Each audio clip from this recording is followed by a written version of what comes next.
Hello दोस्तों, मैं सुशील एक बार फिर आपका स्वागत करता हूं आपके अपने YouTube channel the rapid classes for physics में। हमने जो स्टार्ट किया था लास्ट वीडियो में वो था समांतर प्लेट संधारित्र की धारिता का व्यंजक। लेकिन इसके दो केस थे। पहला केस क्या था कि जब के परावैद्युतांक का माध्यम पूर्ण रूप से भरा हो, यानी ये दो प्लेटें हैं, इनके बीच में जो भी जगह है, जो भी खाली स्थान है, उसमें पूर्ण रूप से माध्यम भरा हो। लेकिन आज का जो डेरिवेशन है वो है आंशिक रूप से माध्यम भरा हुआ। तो आओ शुरू करते हैं। मसला क्या है, हमारे पास धातु की दो प्लेटें होंगी, एक प्लेट का नाम x, दूसरी प्लेट का नाम y।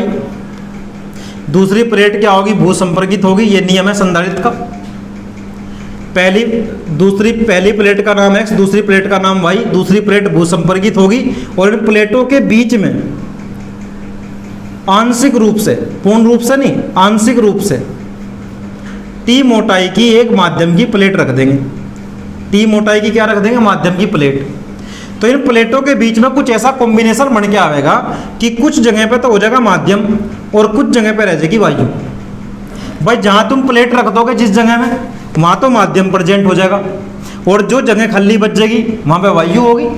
यानी अब की बार जो कॉम्बिनेशन बन के आ रहा है संधारित्र का, वो कुछ ऐसा बन रहा कि कुछ जगह पे माध्यम है और कुछ जगह पे है वायु। जैसे तुम देख पा रहे टी जगह पर क्या है, माध्यम। टोटल प्लेटों के बीच की दूरी कितनी होती है, डी। टोटल दूरी कितनी है प्लेटों के बीच की दूरी, डी। इसकी मोटाई कितनी है, टी। तो जगह कितनी बची, जगह बची D minus T. D minus T जगह में क्या होगी, वायु। टी मोटाई में माध्यम होगा और डी माइनस टी मोटाई में होगी वायु। बात समझ में आ गई। आओ शुरू करते हैं। इसमें धातु की दो प्लेटें x तथा y होती है, x तथा y होती है, जिसमें y प्लेट का संबंध पृथ्वी से कर देते हैं, पृथ्वी से कर देते हैं। प्लेटों के मध्य टी मोटाई में, या टी मोटाई का के परावैद्युतांक पदार्थ की, टी मोटाई की के परावैद्युतांक पदार्थ की पट्टी रखी होती है। शेष डी माइनस टी जगह में वायु शेष रह जाती या वायु रह जाती। कॉमन सेंस की बात है जो लिखा अभी तक। दो प्लेटें x और y है, y भू संपर्कित है, हाँ या ना। प्लेटों के बीच में टी मोटाई की पट्टी फंसा दी, तो बाकी जगह में क्या बच गई, वायु। प्लेटों का क्षेत्रफल a है।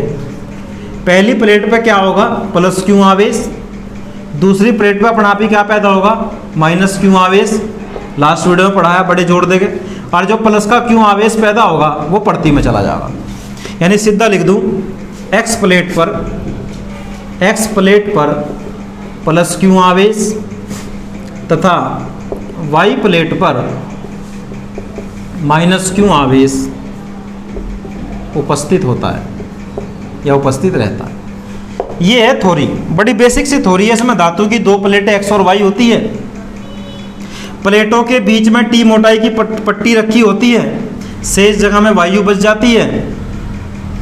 भाई इस वाली प्लेट पर प्लस क्यू आवेश और इस वाली प्लेट पर माइनस क्यू आवेश रहता है। अब स्टेप रखते हैं, डेरिवेशन के स्टेप क्या है। निकालना क्या है दोस्त, C बराबर Q बटे V। धारिता निकालने के लिए विभवांतर चाहिए। लास्ट वीडियो वाला सारा लेता, जो पहले कर रहा था ऐसे ही अब कर रहा। C बराबर Q बटे V, धारिता निकालने के लिए विभवांतर चाहिए। लेकिन विभवांतर यहाँ पर दो है, 1 और 2। कैसे भाई, विभवांतर 2 है। क्यों है दो विभवांतर, क्योंकि कुछ जगह में वायु है, कुछ जगह में पदार्थ है। एक विभवांतर तो निकलेगा वायु में और एक विभवांतर निकलेगा माध्यम में। विभवांतर 2 होंगे। पहले विभवांतर का नाम क्या होगा, वायु में विभवांतर, और दूसरे विभवांतर का नाम हो गया माध्यम में विभवांतर। जब विभवांतर 2 होंगे तो क्षेत्र भी 2 होंगे। एक क्षेत्र का नाम क्या होगा, वायु में क्षेत्र, और एक क्षेत्र का नाम होगा माध्यम में क्षेत्र। वायु के क्षेत्र का मान यहाँ रख देंगे तो विभवांतर आ जाएगा वायु में, दोनों विभवांतर को जोड़ देंगे तो कुल विभवांतर आ जाएगा, उस विभवांतर का मान यहाँ रख देंगे तो धारिता आ जाएगी। थोड़ा सा चेंज आया, लास्ट वाला ही डेरिवेशन है। देखो क्षेत्र निकालने का फॉर्मूला मैंने तुम्हें पढ़ाया था, पिछली बार भी लिखवाया था, E बराबर सिग्मा अपॉन एप्सिलॉन 0 के लगा तो माध्यम, अगर के हट गया तो वायु। ये है क्षेत्र निकालने का फॉर्मूला। और विभवांतर निकालने का फॉर्मूला क्या होता है, E इंटू डी। इन दो फॉर्मूला का प्रयोग करेंगे, डेरिवेशन करेंगे। अब की बार क्या चेंज आया पिछले वाले से, अब की बार चेंज ये आया कि एक बार की में दो चीज निकालनी पड़ेगी। एक बार तो वायु में क्षेत्र निकालना पड़ेगा, एक बार माध्यम में क्षेत्र निकालना पड़ेगा। जब हमारे क्षेत्र दो प्रकार के होंगे, तो विभवांतर भी तो दो प्रकार के आवेंगे। दोनों विभवांतर को जोड़ देंगे तो कुल विभवांतर आ जाएगा, उस विभवांतर का मान यहाँ रख देंगे, धारिता आ जाएगी। बताओ बात समझ में आ गई क्या? अब शुरू करते हैं। सबसे पहले क्या निकालेंगे,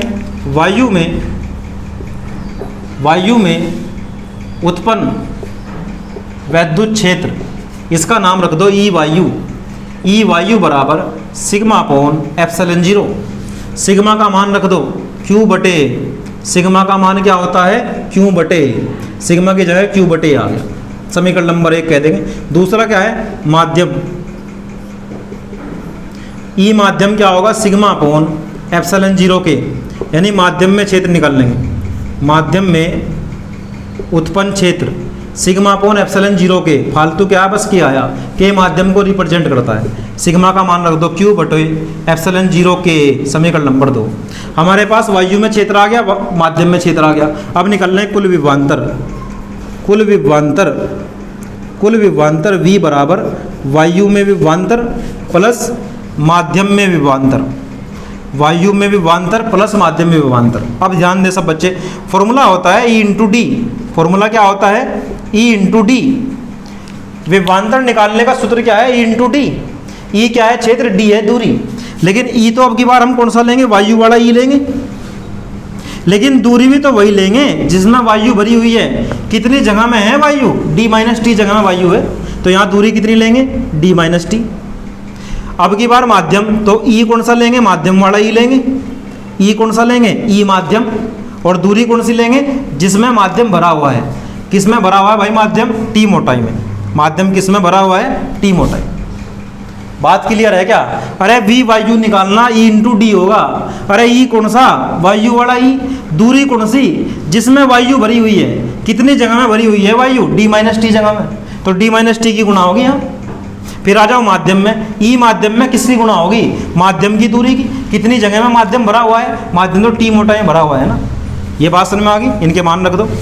E का मान कितना है, देखो वायु वाला sigma upon epsilon 0 into D minus T, plus इसका मान कितना है, सिग्मा अपॉन एप्सिलॉन 0 के इंटू टी। इतना सबको समझ में आ रहा? एक बार इतना नोट कर लेंगे।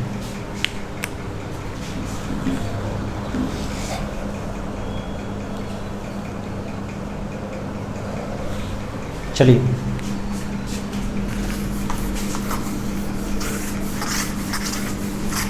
इसको एक बार उठा कर लाते हैं। यहाँ V बराबर सिग्मा अपॉन एप्सिलॉन 0 कॉमन आ गया। सिग्मा अपॉन एप्सिलॉन 0 यहाँ भी है, सिग्मा अपॉन एप्सिलॉन 0 यहाँ भी है, तो अंदर क्या बचा, अंदर बचा D माइनस टी जमा T बटे के। ये हमारा किसका मान आ गया, विभवांतर का। हमें क्या निकालनी थी, धारिता। तो धारिता C बराबर होता है Q बटे V। C बराबर Q बटे V की वैल्यू ये रही, सिग्मा अपॉन एप्सिलॉन 0 इंटू में कितना, D माइनस टी जमा T अपॉन के। C बराबर Q बटे सिग्मा की वैल्यू थोड़ी देर पहले बताई, देखो कितनी होती है, Q बटे, तो यहाँ Q बटे रख दो। अंदर क्या बचा, D माइनस टी जमा T बटे के। Q से Q कट गया, ये A ऊपर आ जाएगा, तो आ गया C बराबर epsilon note A upon D minus T जमा T बटे के। आंसर ये होता है धारिता का सूत्र। चाहो तो आप जब मान रखो E वायु का, तो ये वाला भी रख सकते हैं डायरेक्ट ही, यहाँ पे सिग्मा वाला भी रख सकते हैं, Q वाला भी रख सकते हैं, या तो ये रख लो डायरेक्ट मान यहाँ पे Q वाला, या Q वाला रखते तो बाद में सिग्मा का मान रख लेंगे। सिग्मा का मान क्या होता है, सिग्मा का मान मैंने यहाँ टेक दिया, कितना होता है, Q बटे।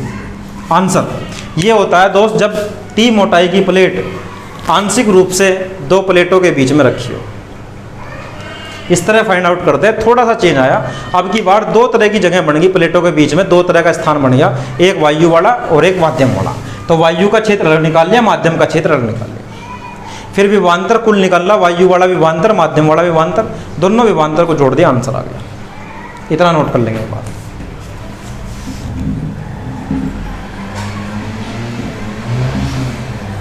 चलिए अब एक टॉपिक बहुत इंटरेस्टिंग आता है, पेपर में पूछ लेता है कई बार, एक नंबर में पूछ लेगा तुम्हारे से, या वायु वगैरह में कोई टीचर तुम्हारे से पूछ बैठेगा, ये भी तुम्हारे से आना चाहिए। संधारित्र की धारिता की निर्भरता, इंपोर्टेंट। संधारित्र की धारिता की निर्भरता, संधारित्र की धारिता की निर्भरता, निर्भरता यानी संधारित्र की धारिता किन किन बातों पर निर्भर करती है। निर्भरता को फॉर्मूले से पढ़ा दूंगा। क्या है फॉर्मूला? C बराबर एप्सिलॉन नोट के A अपॉन डी। ये तो नियतांक है, एप्सिलॉन नोट तो नियतांक है, इसकी वैल्यू तो फिक्स है। C का मान तीन बातों पर निर्भर करता है। C का मान निर्भर करता है K पर, C का मान निर्भर करता है A पर, और C का मान निर्भर करता है D पर। अगर K बदलोगे C बदलेगा, A बदलोगे C बदलेगा, D बदलोगे तब भी C बदलेगा। बोर्ड ऑफ फोकस रखो। धारिता का मान तीन बातों पर निर्भर करता है। पहला किस पर निर्भर करता है? क्षेत्रफल पर। दूसरा किस पर निर्भर करता है? प्लेटों के बीच की दूरी पर। और तीसरा किस पर निर्भर करता है कि प्लेटों के बीच में कौन सा माध्यम भरा हुआ है। बिल्कुल सेम यहाँ देख के पढ़ रहा हूँ। ए क्या है? क्षेत्रफल। प्लेटों का आकार क्या है, इस बात पर निर्भर करता है धारिता कितनी होगी। प्लेटों के बीच की दूरी कितनी है, प्लेटों के बीच की दूरी ज़्यादा है या प्लेटों के बीच की दूरी कम है, इस बात पर निर्भर करती है धारिता। और प्लेटों के बीच में कौन सा माध्यम भरा हुआ है, इस बात पर भी निर्भर करती है धारिता। धारिता तीन बातों पर निर्भर करती है, फॉर्मूला कहता है। पहली बात किस पर निर्भर करती है? क्षेत्रफल पर निर्भरता। क्षेत्रफल पर निर्भरता किस प्रकार निर्भर करती है, बोर्ड पर देखेंगे सब बच्चे। हमारे पास फॉर्मूला जो था वो था C बराबर के A epsilon naught upon D, यानी C का क्षेत्रफल के साथ सीधा संबंध है। C अनुक्रमानुपाती है क्षेत्रफल के, डायरेक्ट संबंध है कि नहीं है। अगर क्षेत्रफल बढ़ेगा C बढ़ेगा, क्षेत्रफल घटेगा C घटेगा। अगर धातु की प्लेटों का आकार बढ़ा लेंगे तो ज़्यादा आवेश इकट्ठा होगा, आकार छोटा लेंगे तो कम आवेश इकट्ठा होगा। आवेश ज़्यादा इकट्ठा होगा, धारिता ज़्यादा है, आवेश कम इकट्ठा होगा, धारिता कम है। तो इसका मतलब धारिता किस पर निर्भर करती है? क्षेत्रफल पर। क्षेत्रफल के कैसे होती है? अनुक्रमानुपाती। अनुक्रमानुपाती होने का मतलब क्या है? अगर प्लेटों का क्षेत्रफल बढ़ाओगे धारिता बढ़ेगी, प्लेटों का क्षेत्रफल घटाओगे तो धारिता घटेगी। लिख दो ये बात। संधारित्र की धारिता, संधारित्र की धारिता प्लेटों के क्षेत्रफल के अनुक्रमानुपाती होती है, पहली बात। दूसरा आता है डी पर निर्भरता। डी के साथ तो उल्टा संबंध है ना। देखो डी माने प्लेटों के बीच की दूरी, प्लेटों के बीच की दूरी पर निर्भरता कैसे निर्भर कर रही, देखो चित्र में, फॉर्मूले में देखो। C व्युत्क्रमानुपाती डी। धारिता का मान व्युत्क्रमानुपाती किसके होता है? डी के। देखो कैसे, अगर प्लेटें पास पास होगी तो डी का मान कम होगा, डी का मान क्या होगा? कम। और डी का मान कम होगा, धारिता ज़्यादा होगी। अगर प्लेटें दूर दूर होगी, प्लेटें दूर दूर होगी तो डी का मान क्या होगा? ज़्यादा। और डी का मान ज़्यादा होगा तो सी का मान कम होगा, क्योंकि फॉर्मूला कह रहा है उल्टा संबंध है। उल्टा मतलब व्युत्क्रमानुपाती।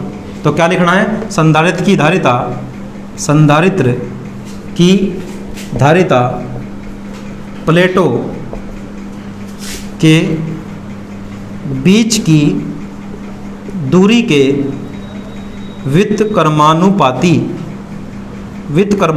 होती है। प्लेटों के बीच की दूरी के व्युत्क्रमानुपाती होती है। ये 2 पॉइंट हो गए। तीसरा पॉइंट देखो, के पर निर्भरता। तीसरा माध्यम के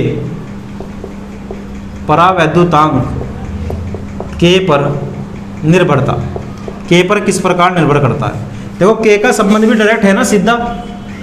तो C समानुपाती होता, अनुक्रमानुपाती होता है के बढ़ाओगे C बढ़ेगा, के घटाओगे C घटेगा।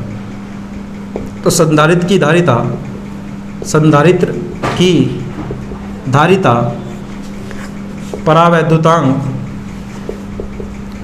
के अनुक्रमानुपाती होती तो सी अनुक्रमानुपाती के समीकरण नंबर 3।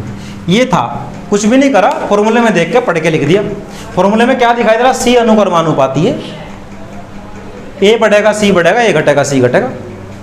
दूसरा क्या दे रहा, सी व्युत्क्रमानुपाती डी, डी कम होगा तो सी बढ़ेगा, डी बढ़ेगा तो सी कम होगा, व्युत्क्रमानुपाती माने उल्टा। और सी का संबंध के से डायरेक्ट है, डायरेक्ट माने अनुक्रमानुपाती का है, तो सी अनुक्रमानुपाती के। अगर माध्यम का परावर्तकांक बढ़ेगा तो धारिता बढ़ेगी, माध्यम का परावर्तकांक घटेगा तो धारिता घटेगी। आज की वीडियो में हमने जाना कि जब किसी समांतर प्लेट संधारित्र की प्लेटों के बीच में कोई पदार्थ आंशिक रूप से भरा हो तो उसकी धारिता का सूत्र क्या होता है।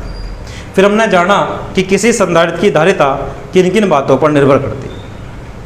नेक्स्ट वीडियो में हम जानने का प्रयास करेंगे इन संधारित्रों का कॉम्बिनेशन क्या होता है, श्रेणी क्रम समांतर क्रम। आज के लिए इतना ही काफ़ी है, मिलते हैं नेक्स्ट वीडियो में। Thanks for watching.